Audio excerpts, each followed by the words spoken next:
Hello and welcome to Legal Thinking with me, Ed Wootton, and my co-host Liam Pape. Hello. Liam, I have a question for you. Can you tell me just walk me through step by step your experience of, say, buying clothes? Let's say you start on the high street and you walk into a shop. Can you describe that experience for me? I suppose, I don't know. I find something I find a shirt with some nice colours on it, and then look for my size, and then take it to the counter, and then buy it. I'm not really someone who tries stuff on. Like I know what size I am, and that tends to be to do well. Is that the answer you want? Well, yeah. The point of me asking that was, within that, you mentioned probably about 4 instances of looking or seeing or something like that. And actually, what if you couldn't see? What would your experience be of, using a shop? And that's what we've been exploring this week with a couple of guests from the Vision Foundation, which, just to give you a bit of background on it, Liam, in 1921 it was formed as the Greater London Fund for the Blind, set up to support and give a voice to blind and partially sighted people across London. And today they're now the Vision Foundation, still transforming lives. They've distributed more than 30 million to sight loss organisations that work to inform, include and empower London's visually impaired community. And they say it's the heart of what they do. And from speaking to them, I can definitely tell that's the case. The couple of guests we have on are Phil Beaven, who's their Director of Retail, and Monica Smith, their Philanthropy Manager. I was also joined by our own Peter Foskett from our real estate team, just to give us a bit of insight as to how making changes to make a shop more accessible for people with disabilities, perhaps other than for visually impaired people, might be practically done. Okay, let's play the interview. So I guess the first question might be towards Phil, actually, which is, can you tell us a bit about what the Vision Foundation has done with this project in West Norwood? Yes, we've been working through a rebrand of our charity shops. We rebranded to Vision Foundation. And whilst we were doing that, one of our objectives was not only to create a accessible and inclusive store environment for visually impaired customers, but we also wanted to create employment and volunteering opportunities for the visually impaired. So we took the step that we started off. We always try and work through being led by lived experience. So we pulled together a group of kind of our VI supporters, and we had a focus meeting about what we could do, what were the challenges that were created in retail environments, and what barriers were put up and how we could address these. We got some amazing feedback from that group. And then we went out to a access and inclusion advisor, Katie Gonzalez Bell, and she came in and did an audit not only of our retail space but back of house. Yep. So she came up with some amazing recommendations, and really kind of quite intuitive when you think about it, quite easy to implement. And then we built that into our new store concept for West Norwood. Great. And going over to Monica, given that you're visually impaired yourself, in your experience, how accessible is the high street for those who have visual impairments? Well, obviously, this visual impairment is quite a broad spectrum, and I can only talk from the sort of totally blind aspect. Obviously, people with partial sight will need very different access requirements to myself. Yeah. But for myself, it's getting to the shops, I tend to have to go with a friend. And then once I'm in the shop, it would be very nice if I were able to sort of find a shop assistant and get them to sort of guide me around the shop and describe things to me. And that is not always on offer. It's quite difficult to find a shop assistant who is able or not able, but is trained in guiding somebody around a shop and describing items. So, but I know for partially sighted people, things like lighting is very important. Larger print, labels, tactile paving, that sort of thing is very important. And I know that is what we've done at our West Norwood shop. And I've had a little go around there. And because the shops are smaller, charity shops tend to be smaller, it's much easier to find your way around than you would in a big department store. So it sounds like to me that for those with any visual impairment, really, it's more about training the shop team rather than as well as offering specific things. It's all about the personal connection with the person. I mean, it's all very well to have sort of large print labels, but if you can't actually find your way around. So I mean, the shops where I've had the best experiences are those that where the shop assistant takes an interest and sort of guides you around and describes whether it's a dress with red spots or white spots, or if it's I can feel the dress, but it's the colorings and that sort of stuff which is the important. And then finding your way to the till. I know some shops have now got accessible tills, which I never knew about, and that means that you don't have to stand in the long queue. You can actually go up to the accessible till. I always thought that was just for people in wheelchairs, but apparently I can actually go up to that till as well. So making those sort of easy to find is very important. But it is, as Phil said earlier on, it's just that personal touch which makes all the difference to anybody like myself who's shopping. And I guess going over to Phil, what kind of steps have you taken to create an accessible shop for those who are visually impaired? As not just the training, but the physical things that you've done in the shop? Yeah, if I kind of walk you through from the moment you hit the storefront into the store. So we're all aware of the normal high-level banner, which gives your store name to customers. So one of the recommendations was to bring that down to a mid-level height on the glazing. So we repeated the brand name lower down the window. So if you do have a visual impairment, it's easier to see. Another point, which is quite a common factor through shopping centre environments, is making sure that you've got the window manifestations across the glass and the door. So that just helps somebody, again, with a visual impairment, not physically walk into the glass. A lot of these recommendations are so cheap and easy to implement. Again, through the actual threshold, we used a high yellow contrast strip around the door frame, and it's all about creating these contrasts to pick up visual clues to be able to navigate. Along the interior of the shop, so we used quite a dark slate flooring, and then one of the recommendations was we put a lighter colour contrast strip through the flooring, which again starts to give you a visual clue when you might be coming up to a physical fixture against the wall. And we used a raised rubber border, which helps not only in terms of the colour contrast, the light grey to the dark, but if you are navigating with a cane, it gives you a textural difference to feel, and that again stops you walking into fixtures. Another very easy fix is that you need to make sure that your physical, so if you've got hanging clothes on the wall or shelving, these don't protrude past the frame of the unit which is on the wall. Again, if you're navigating with a cane, it just helps you to demarcate where you are in the shop and as you're walking through. Yep. Again, high colour contrast. So all our price ticketing is on a white background with a bright yellow circle, and we use black writing on that. So good, clear indications of price. Again, this high contrast is key to what we do. The other thing we implemented, and this was going back to also wanting to have employment opportunities, is we've had a new EPOS system created which works on a high visibility. So everything is yellow on black in terms of the physical EPOS on the screen. And then there's also voice prompts for the user and for the customer when they're coming to pay.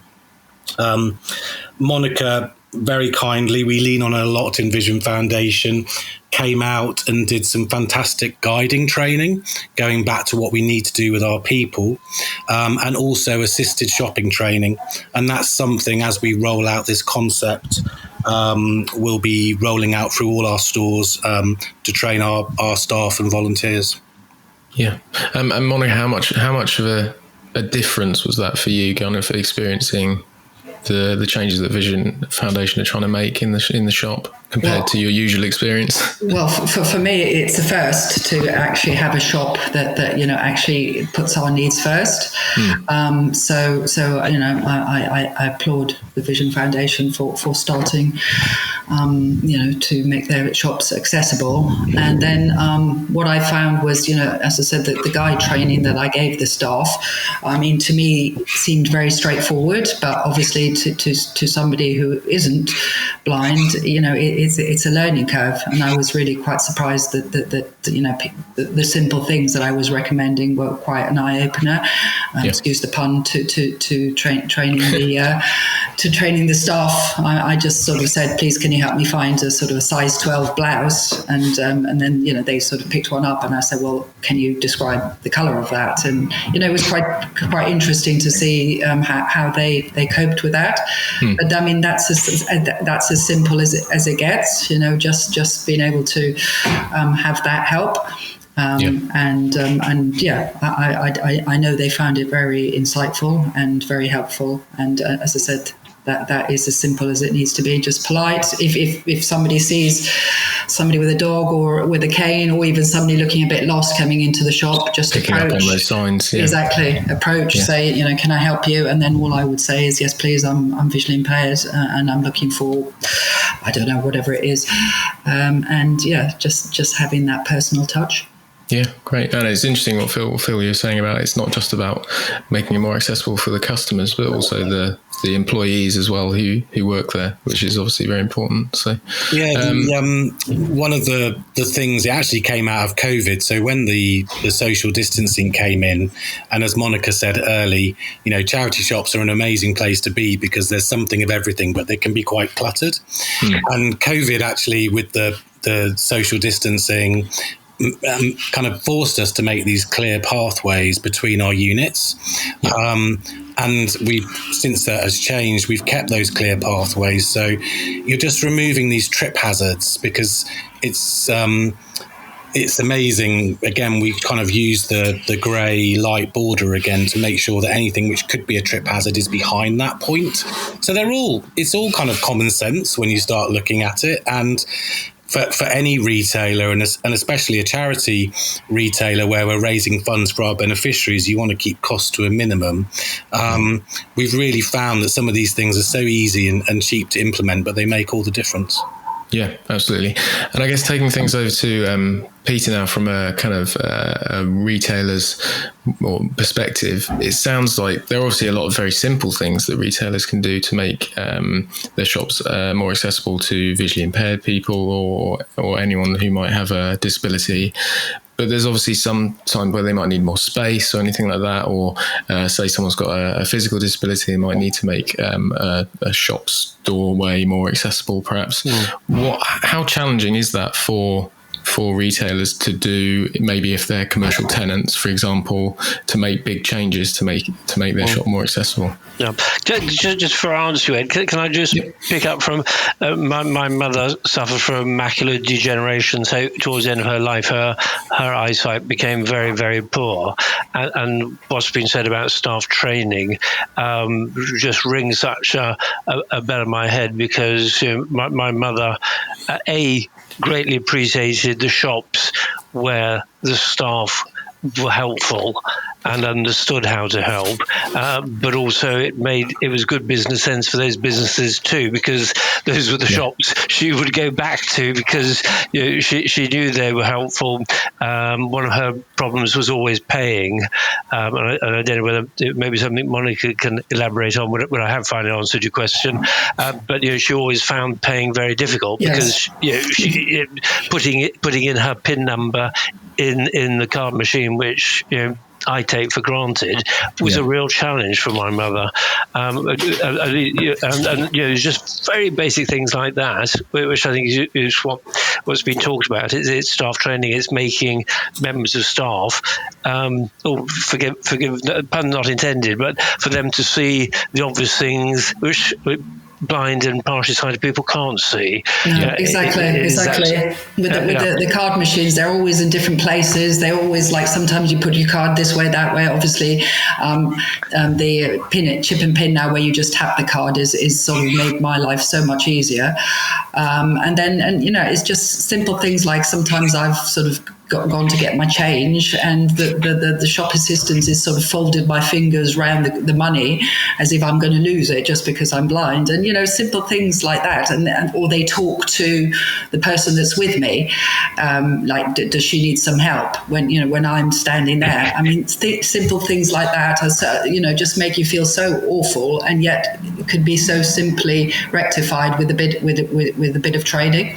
But yes, paying is a hard one, and you just need the assistant to say, the card machine's just in front of you, or just below you, or to the left of you, or very simple. It doesn't cost anything.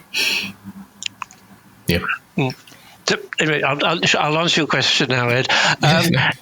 In terms of making sort of bigger alterations, I think it's, if you've got a shopkeeper or a retailer who owns his own premises, owns the freehold, then really, by and large, it's fairly simple. I mean, they're masters of their own fate. They can make the alterations they want.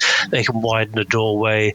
They can move a wall, internal wall. I mean, they just have to think about things like building regulations and just possibly planning permission.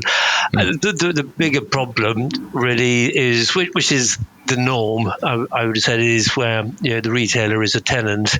And then, by and large, to make any alterations, especially if they affect the structure, they've got to get their landlord's consent. And that really, for things which, if it's making alterations to make the shop more accessible, then generally it's going to be difficult, nigh on impossible, for a landlord to refuse consent.